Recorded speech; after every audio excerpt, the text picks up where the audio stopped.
Hey guys, LootWizard here with another video on Gems of War, and this is going to be the weekly Soulforge video, but this one's going to be a little different. It's probably going to be a little longer because we have the new campaign that is now live, and it's supposed to be a 10-week campaign. So we're going to check that out. So that's probably going to increase the time of this video because after we do all the Soulforge stuff and everything that we normally do, we're going to go and check out the campaign. So this might be an hour-long video, not sure. So if you just want to see what the campaign's about, probably just go forward in the video to that spot. Anyway, let's get started. I'm going to go to the Soulforge as usual, and we're going to check out that what's in there. Yeah, Soulforge and weapons. The event kingdom this week is Maugrim Woods, so we're gonna have weapons that are available for that kingdom. Dagger of Maugrim. This weapon here is probably a weapon that's maybe a part of the campaign or something. I haven't checked. It says remove all green gems, deal 36 damage to an enemy boosted by gems removed. If the enemy is from Maugrim Woods, deal double damage. 3-to-1 ratio is a third, so it doesn't have a whole lot of damage potential with the gems, and it's not destroying green gems, it's just removing them, so you're not going to get any mana generation from that unless you get some kind of cascades from removing the green gems. So I wouldn't recommend crafting this weapon unless it's a part of an event here that we haven't looked at yet, and maybe this is the only way to get it. I haven't checked yet, but for now, I would just say pass on that. Now, down here is where it gets interesting because we have really two weapons that I think are pretty good. Doomed Glaive obviously is my number one choice, but it costs 900 diamonds. These types of Doom weapons are the best Doom weapons in the game. It will deal damage to all enemies, +1 per tempering level, so you can get a max of 10, and that's what this +10 is up here. I currently own this Doom Glaive, and I have it at 10 and tempering level, which means I'm going to do 40 damage to all enemies. Then I will convert brown gems to Doom Skulls. If the enemy has a Doom, create 5 more. Gain 3 mana for each green enemy. This is an 18 mana cost, solid green color, but this is a really, really great weapon. Very strong because of the it's doing spell damage plus skull damage. And Doom Skull damage on top of that. So it's a really good weapon. Do recommend that. Hope's Crescent is a little less powerful than Doom Glaive, but it is still worth crafting, I believe. It eliminates all armor from an enemy, and then it will deal 31 damage. If the enemy's life is greater, deal triple damage. So this kind of weapon is generally useful in events because, like when you're dealing with the raid boss event, you want to strip its armor and somehow gain extra damage or attack with that. Now, Mang and Trickster Shot are probably better choices for that type of event than Hope's Crescent. But if you're looking to collect these types of weapons that eliminate all armor, and they're generally pretty good weapons, all of the ones that do eliminate all the armor on an enemy. So that's a second recommendation. I would say number 1, Doom Glaive. Second is Hope's Crescent. Let's move on to the troops. So for troops, I'm going to go through the summoning stones as usual really quickly because I know we have other stuff to get to, but I do like to take a look in here to see what's there. Lady Ironbeard is one of those troops that is still pretty useful, especially early to mid-game. Lady Ironbeard will do damage to an enemy, but if the enemy's armor is weaker, it will deal triple damage. Now, for me, I'm almost a 40 magic damage, so it'll do triple that, which is it's pretty high. And you can get all dwarfs to start with 50% mana with the legendary troop for the dwarfs. So that is a plus. Now, is it worth spending blue summoning stones? Maybe not, but if you're like level 500 or something and you still don't have Lady Ironbeard, and let's say you have the King Highforge, a legendary troop that's going to make all of them start with 50% mana, then you might want to consider getting it just because, or trying to get it here, because a full dwarf team still is pretty useful. So for the next color here, the only troop I can say that's probably worth getting if you don't have it is Desert Troll. If you want to double the number of yellow on the board, that's a good mana generation troop for that. For red, yeah, I mean nothing really here. I mean Goblin Rocket's good, Corrupt Troll. I mean it's kind of a secondary, second best type of troll. Creates a mix of two different colors. I generally don't use those trolls that much, so Goblin Rocket is good, but I don't think it's worth wasting summoning stones on it. Elwyn is good, but you get this guy in the quest line, so there's no reason to come in here and use summoning stones for him. Now for purple, Green Seer is good mana generator, but it's not worth summoning stones. Brown, yeah, we got nothing there for brown, so that's it for summoning stones. Pretty easy, pretty quick there.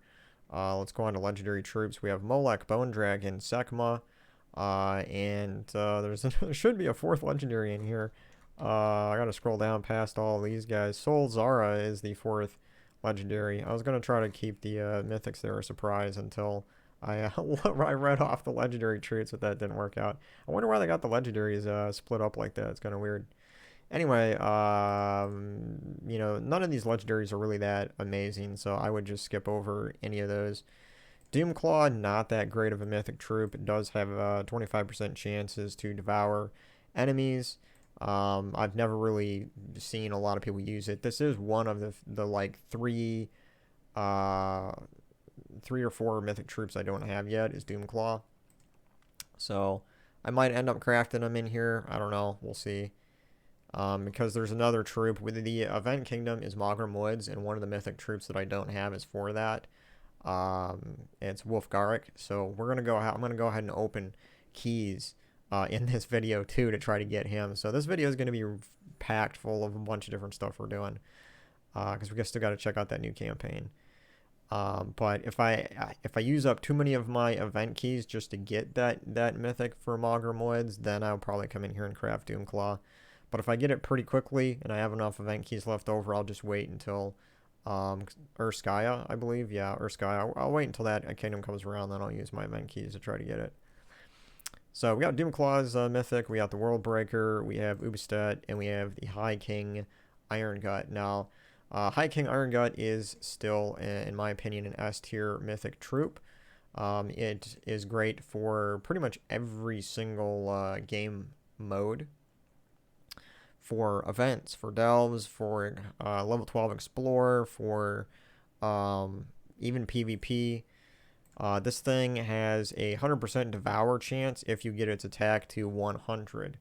So if you can do that, then yeah, it's going to devour pretty much anything that's not immune to being devoured. So that's my number one choice, and Ubestet's probably my second, even though the World Breaker is good too, but Ubestet just has that lethal kill chance here. If it kills an enemy, it will kill the other one.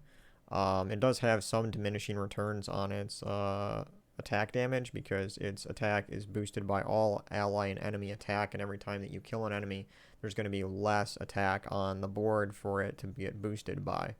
So, but the fact that it does do lethal damage is pretty awesome. I still do use Ubestet from time to time. Just for the fact that it does have that lethal damage. World Breaker is probably going to be my third choice. It's still a really good troop. It does have a really high mana cost though, at 30. But it will explode pretty much the whole board, and it's going to be doing fairly high damage to all enemies. So if you do have it in a pretty high position on your team, and you don't have too much blocking it, it will fill up itself almost. You know, usually, at least in my experience, it fills up at least half of itself every time you explode the board. So that initial 30 is going to be the hump you need to get over, and then every time you explode, use it, it will explode the board, and it'll fill up at least half or more of its mana cost. So it's not really as bad as you think with that high mana cost. And then we have Doomclaw, which I already said isn't that great. So I'm probably going to rank these as get High King Irongut first. Ubestet and World Breaker are close to being tied, but I'm going to just say Ubestet first, then World Breaker, and then in last place, Doomclaw. So, yeah, that's my opinions here on the troops that we can craft this week. So, let's go and take out, let's go to the shop here and take this, what is it, weekly event. because this is the new weekly troop called Freaky the Wild. It's a maugrim troop, maugrim Woods troop, of course, because that's the kingdom this week. It says it'll deal 33 true damage to the first enemy. If they use purple mana, deal double damage. If they are a demon or a beast, place a hunter's mark and inflict bleed on them. So you just got a lot of weird stuff going on here, and you have to hope that that first enemy is using purple mana in order for it to do that double true damage. So, I mean, it might be useful in the event, who knows? But one thing here is we are getting 2 Arcane Blood trait stones this week for 400 glory. Usually we have to pay 300 glory to get 1 Arcane trait stone. So this is a real good deal here. And if you go and you look at if you're new to the game and you don't have Titan class leveled up, Titan class is one of the best ones. I'm just going to scroll way over here. Now, you won't be able to see it because I already have them unlocked, but these traits right here use Arcane Blood trait stones. You're going to get 2 of them for 400 glory right now in that shop. So I would buy as many of those as you can to get this last trait unlocked on your Titan class, because you'll have all giants start with 50% mana. That includes the trolls, that includes the class itself. And that'll just, Titan class is what you really want to level up probably first in the game. And then, of course, if you go here, and because Arcane Blood trait stones is blue and red, and you just do all color, and you just do base rarity, you're going to see here that all of the troops that show up when you do that for those 2 colors are going to need Arcane Blood trait stones to be fully traded. So let's say that you really want to fully trade Tesla. Well, you don't really need to, because there's not a whole lot of things going on for it there and its traits. Better example would probably be Mirage Queen, because this really is useful to have this fully traded here. All elementals start battle with 50% mana. So if you don't want to, if you don't have enough of these Arcane Blood trait stones right now, buy enough in the shop right now with the glory to level or to unlock the traits on all the troops that you want to for that trait stone, like the Mirage Queen or the Titan class. So let's go back to the shop. Let's go ahead and buy enough of these. I always do enough to get to Mythic here. So that'll help me power up my kingdoms a little more. And we're going to go get our Spoils of War, because these extra 10 event keys here might actually help me get a Mythic Troop. And, alright, so now we have, for the guild event this week, we have the Infernal Invasion, which is another one of these seasonal events. So we're going to, in the shop, here we are going to purchase different tiers. We can get seasonal medals from doing this. It starts out as tokens, and then the 3 tokens equals a badge. It's basically like medals, but they're seasonal medals. And I do recommend, if you're newer to the game, this is a good time to spend some gems on an event, because if you get a medal that's a seasonal medal from this event, which on my new account playthrough I actually got 2 of them this way, and a seasonal medal will give you 4 attack, 4 life, and 4 armor on all troops. So if you get 2 or 3 of these and you equip them, because when you're a new player, probably up to like level 500, you're going to be struggling with doing explore battles on higher difficulties in order to farm for those medals. The Medal of Guard and the Yassamine medals for life and armor and that sort of thing. So this would be a good opportunity for, if you're a newer player in the game, to go ahead and get some of these seasonal medals. It'll really boost your stats, and it'll help you out early game. So I'm just going to purchase enough to get myself a medal. And this event, the medal is giving us a bonus to skull damage. Bam. So I got a medal of woods. And we're going to go ahead and we're going to equip that. Let's go out first and equip it. So normally I go with Metal Initia here, and then I got 2 seasonal medals on the side of that. But since we got the potion of enchanting and explosion and all that kind of stuff, we're just going to take out the Metal of Nisha. Plus, it's going to be for skull damage, right?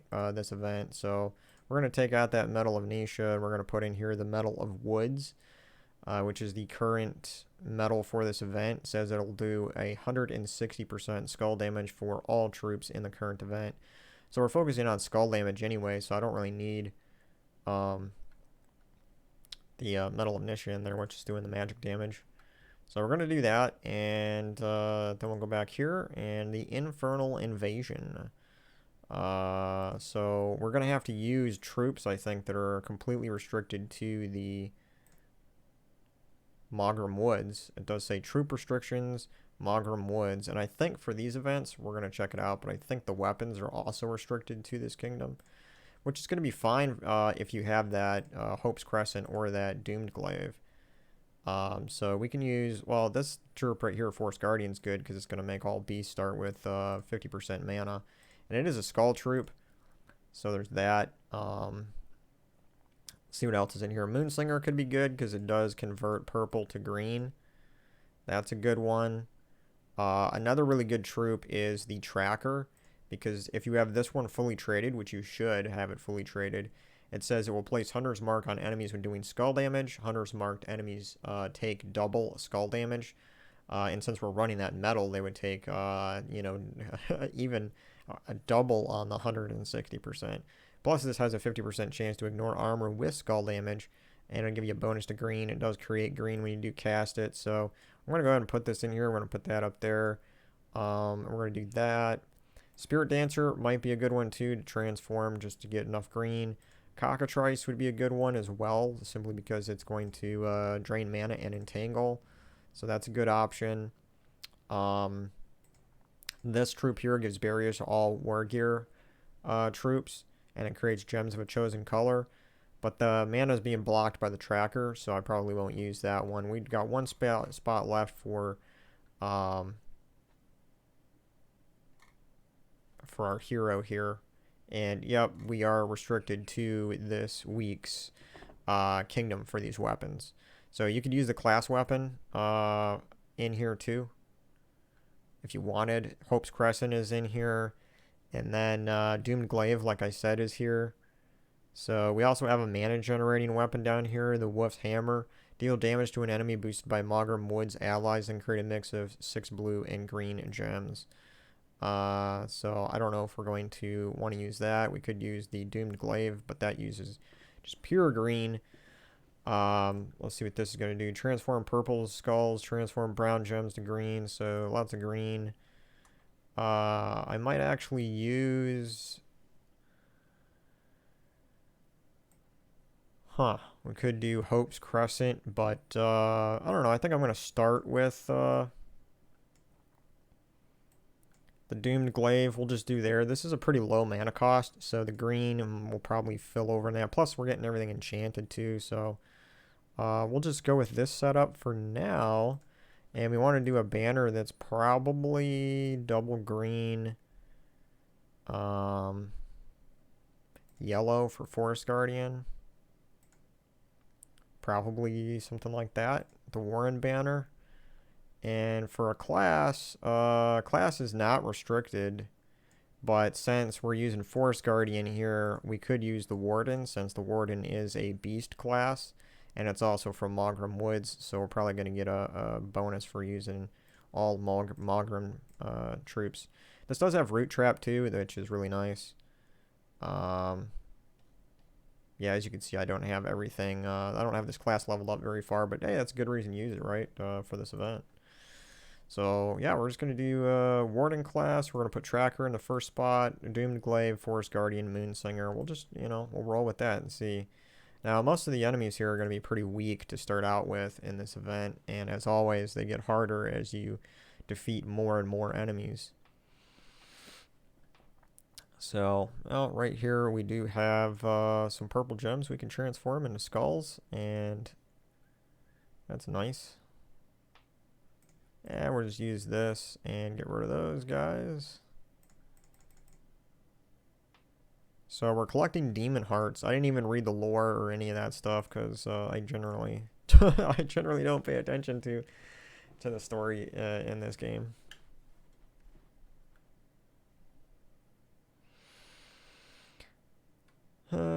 Alright, so what does this do? Convert purple gems to green. Let's see, we got a little match there. We got really nothing going on there. We do have a skull match here if we do this troop, but then I think I'm just going to do that and this, and then we'll use the Doomed Glaive. Once the Doomed Glaive is powered up, it's just like it's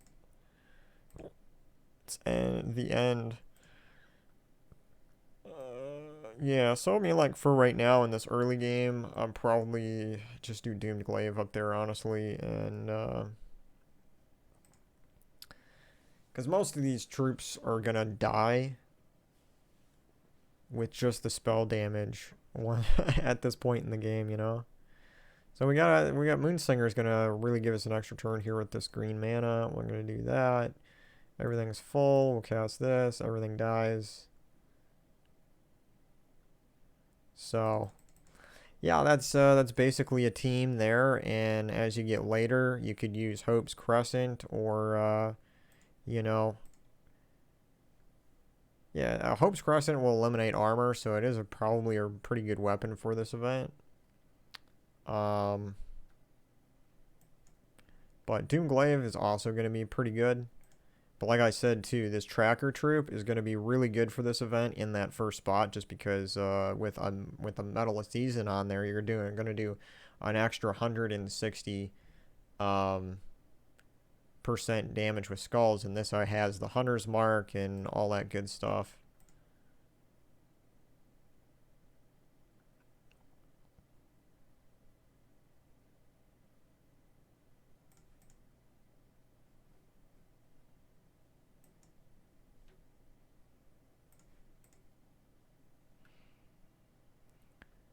Alright, so that's pretty much it for that. I'm not gonna go through this whole entire thing on this video because we still have the campaign to check out, but yeah, that's pretty much some of my ideas on teams for this event and, you know, tips about that.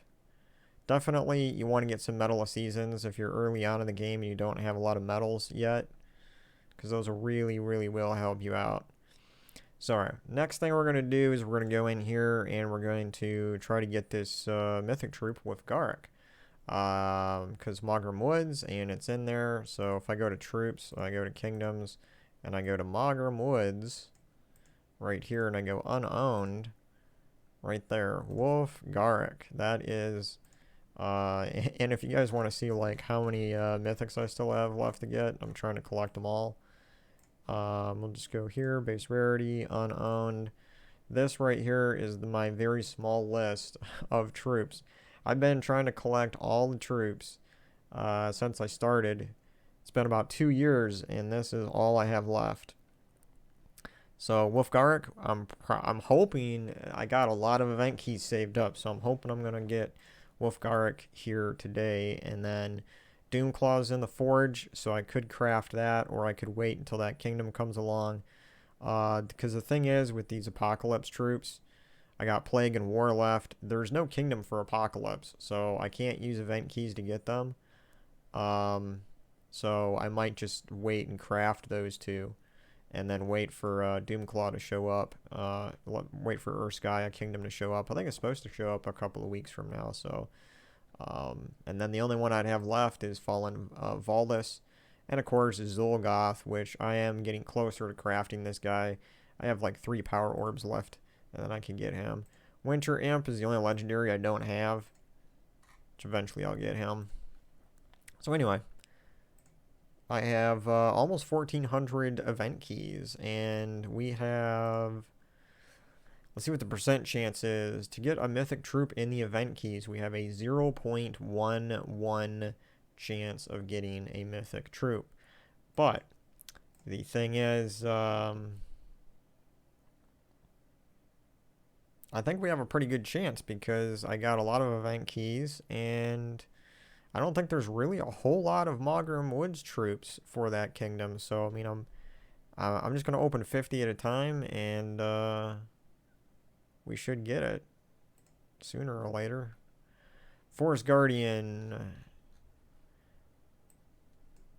Let's see how many times it takes me. Hopefully I don't have the worst luck in the world like I did for, was it a month ago or 2 months ago? One of those new mythics that came out. I had a really hard time getting it.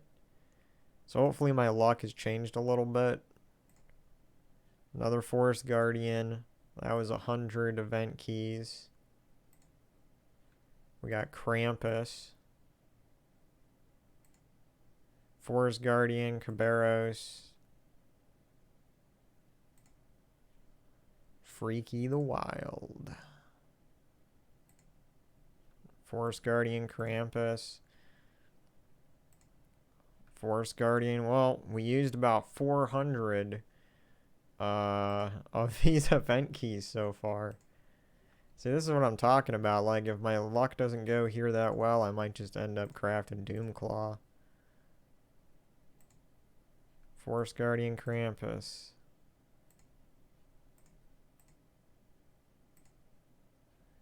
Jeez. Come on. Wolfgarrick. How many event keys does it take? I honestly thought I would get it by now. I really did. Holy smokes. Really? You know how long it took me to save up this many event keys? Holy smokes. Come on. Really? Really?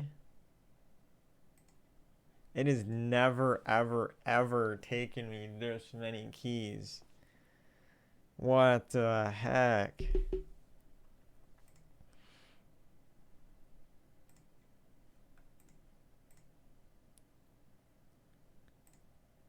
This is depressing. Oh my gosh, this is like, what the heck? I had 1,400 event keys. Just all of it. Should I open 143 at one time? Might as well at this point. Let's go for it. Oh, now I'm scared to hit the skip button now. Oh no. Oh no.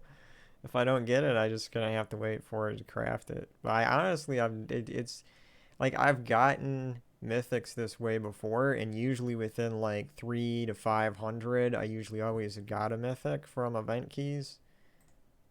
No. Oh my gosh. This game just totally wrecked me. The RNG, my luck, oh my gosh. Okay, I mean that's just the way it is. I used 1,400 event keys. It's all down the drain. Anyway, I don't want to dwell on that because we're going on 30 minutes for this video. Let's go check out the campaign. Welcome to the campaign menu. Campaigns run over 10 weeks and provide long-term goals and rewards to complete. The Overview tab provides a glance of your current progress in the campaign, including lore, tasks, remaining, and the current artifact progress. Tasks. Now let's check out your current campaign tasks. The Task tab shows you what your current tasks are for this campaign. Campaign tasks are themed to the current weekly event and contain many things to do. Gold tasks provide the most stars for the campaign, but the tasks are harder. Silver tasks provide a decent amount of stars, and the tasks are easier than gold tasks. Finally, bronze tasks provide a small amount of stars, but the tasks are much easier than gold and silver tasks. Also, each task can be skipped for a fee, so if a task is too hard, the red X in the top corner to skip the task and still reap the star rewards. Now to check out the campaign pass.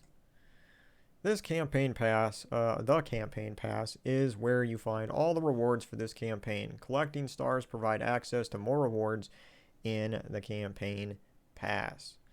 You can also upgrade your campaign pass to Elite Pass, which will unlock a new tier of rewards to collect along with the free pass. When you collect enough stars, remember to come back to the campaign pass tab to collect your rewards by clicking Collect Rewards down at the bottom. finally, let's go check out the artifact for this campaign. Artifacts are powerful objects that have been uncovered and can be improved over the duration of the campaign.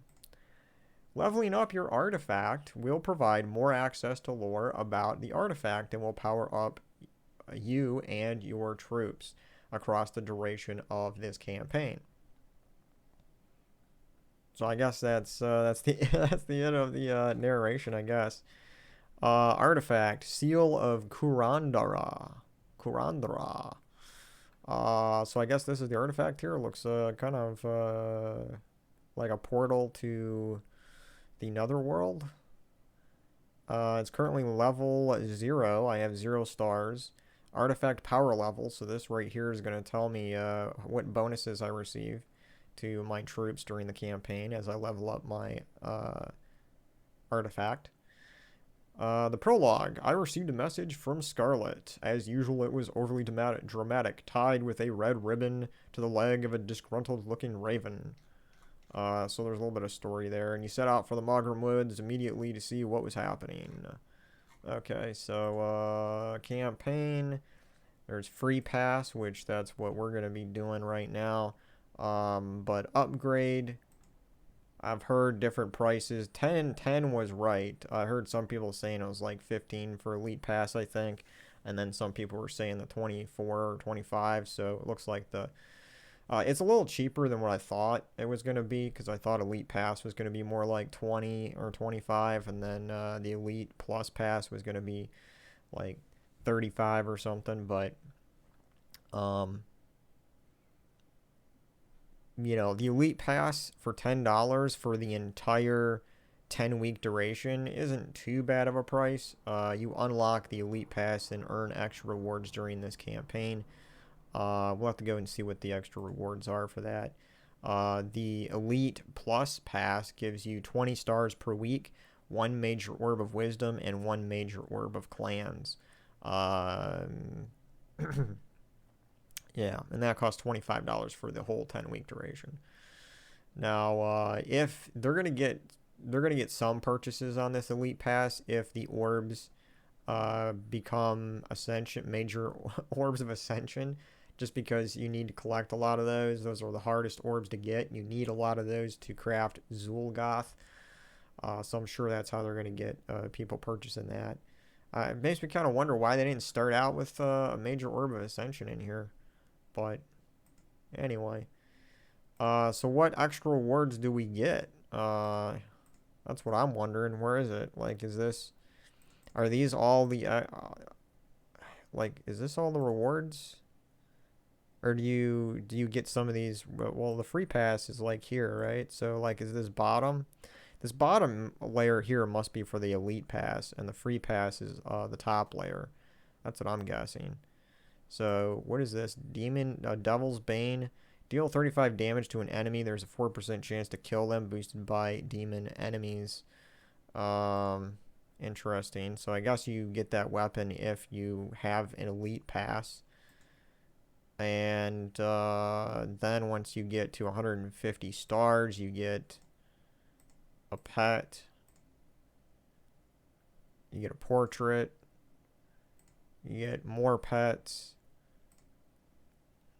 And Shade of Kurandara. Deal 29 damage to an enemy boosted by Doom Skulls. Conjure a Doom Storm. Huh. It's the first troop that actually conjures a Doom Storm besides, like, it being a part of classes. Oh, maybe there's one other troop that does conjure a Doom Storm. I think most of them are, like, Bone Storms, though. So, let me just keep clicking here and see what else we get. So, yeah, free stuff up here. You're going to get some keys and whatnot, but this is another weapon. Hammer of Force. Deal 30 damage to an enemy. There's a 4% chance to kill them, boosted by elemental enemies. Jeez, okay, so, you know, getting that elite pass, you're going to get all these extra weapons down here. The troop, the pet. What's a rune set? Is that just like emojis or something? Get a portrait again. Heart of Rage. Enrage all allies and enemies. It's a vault troop, I guess. Considered to be a construct. Has a very low mana cost. And then once you get to 1,000 stars, which is probably at the very end of the 10-week campaign, if you have paid for the elite pass, you're going to get this mythic troop, Kurandara. 24 mana cost. Deal 32 damage to an enemy boosted by Doom Skulls. Then convert yellow gems to Doom Skulls. Conjure a Doomstorm. Oh, man.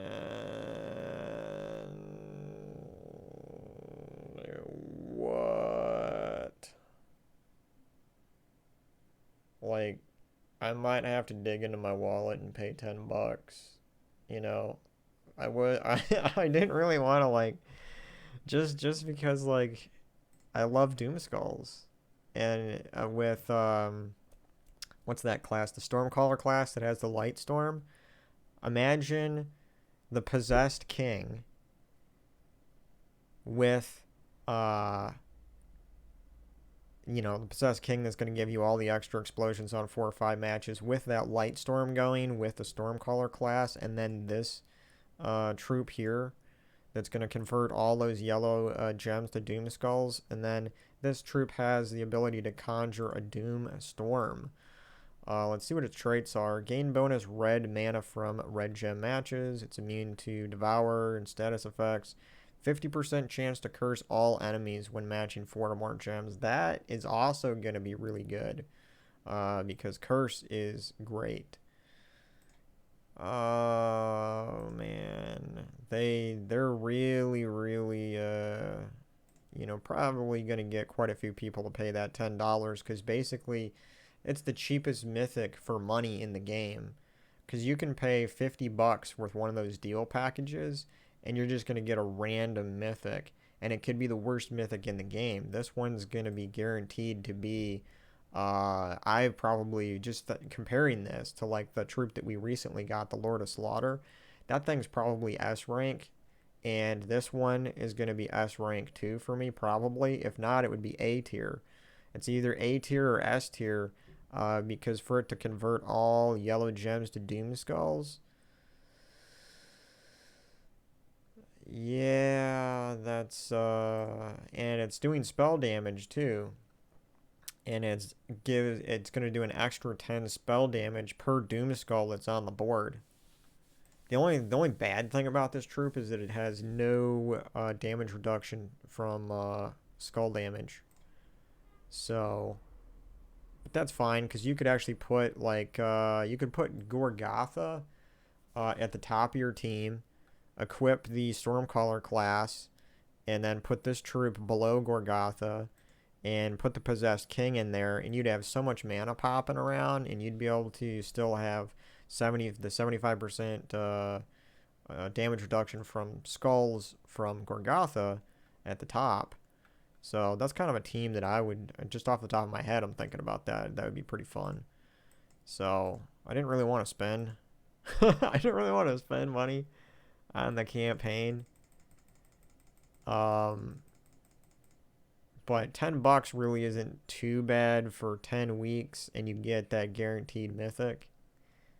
And it's not going to be a crappy mythic. Like if it was Garangatar or Abyssnia, a mythic like that, they're not worth even $10 in my opinion. Because you're never going to use them. You're never going to use those mythics. They're so bad. But this one you're definitely going to use because Doom Skulls are like always powerful.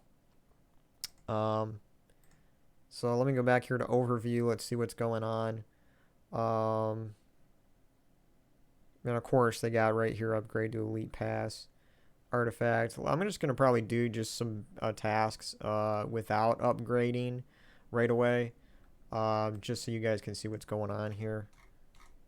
So this is the event here, Seal of Kurandara, and we have 0 of 16 tasks completed. We're at chapter 1. So here are all the tasks. Okay, so Gold, we have 2 of those tasks to do, 4 of the silver and 10 of bronze. They said gold was the hardest. Let's see what it says here. Kill demon enemies in any battle except training. I guess I already got 15 out of 44 of that because I did a few battles already. Yeah, I did a few battles in the world event, the Infernal, whatever it was called. So that I was trying to figure out for a second there, why does it say 15 out of 44? And I'm like, oh yeah, I did actually I did actually do some battles. Dungeon Lord, win dungeon battles.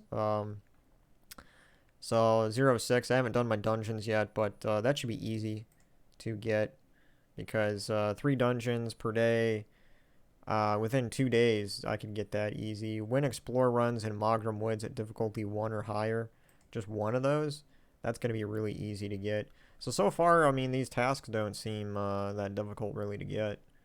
At least for this day or this week or whatever it is, how this works. So yeah, it looks like the tasks aren't going to be too difficult. It's a lot of the stuff you're already normally doing, like dungeon battles, explorer battles, and just killing certain enemy types, that sort of thing. So yeah, and then powering up your artifact is going to give you stats for all your troops, and from what I read in the patch notes, those stats are going to carry over through all event modes, so that's going to be interesting. And then yeah, I might have to bite the bullet and actually pay $10 for the elite pass. I'm definitely not going to pay the 25 because I've got way too many major orbs of wisdom and clans as it is. The only thing I need is major orbs of ascension. And even if they were just going to give me one of those, I don't even think then I would pay $25 for it because I need like 8 more to get to craft Zul'Goth. So that's a lot of money. So I'm not going to do that. But $10, I could probably throw $10. So that's going to, at the end of the 10 weeks, get me that that awesome mythic, probably. So yeah, that's the campaign, guys. And so I think I went over pretty much everything. And I didn't get Wolfgarrick, so that makes me really, really depressed, actually. I spent like 1,400 event keys on that. Like, I have got like the worst luck on this main account, I tell you. Like, if that was on my new account on the PS4, I probably would have got it like within 200 or 300 event keys. But I spent 1,400 event keys and did not get Wolfgarrick. That hurts. That really, like, I am like crying inside because it took me probably close to like, I don't know, 5-6 months to save up that many event keys. So yeah, no Wolfgarrick. Maybe I'll just craft Doomclaw, and maybe that'll ease my pain a little bit. So anyway, guys, that is the Soulforge video for this week. I know it's a little bit longer, going on like 45 minutes or so, but we had a lot of stuff to cover, some new stuff. And so yeah, maybe I'll post a video later in the week on the campaign again, or on the Infernal Invasion, different team setups, maybe, if I have time to do that. So thanks for watching, guys, and I will catch you on the next video. Later.